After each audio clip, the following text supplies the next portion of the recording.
mi thiang lim Josepha nun khan thir te apa inna khan mal som na ani tan in thim chunga po khan mal som na ani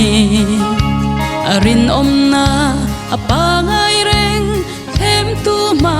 po nang mal som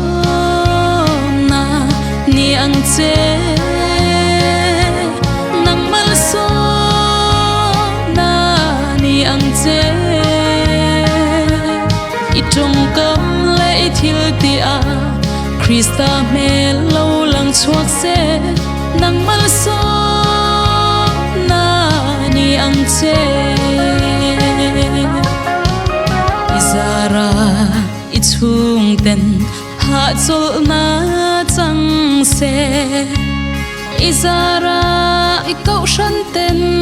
dam na lo chang se ilen roal lung du te po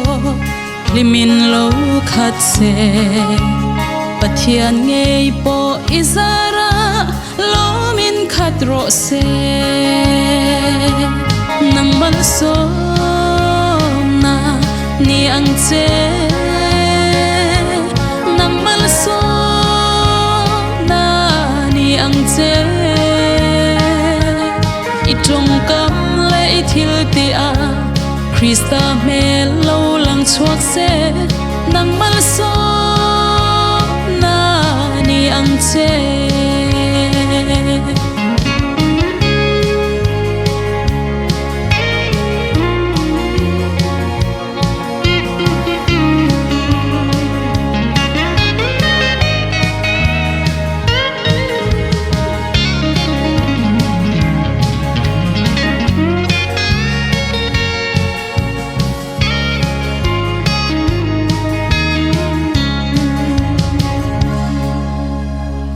na ne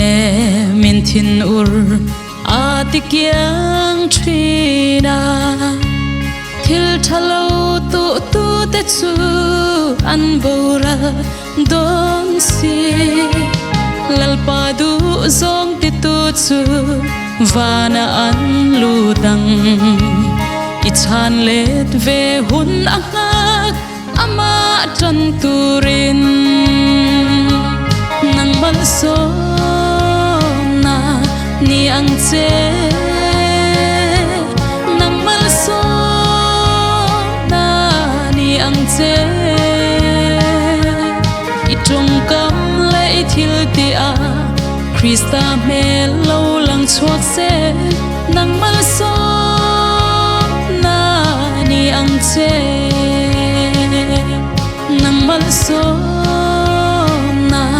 ni ang che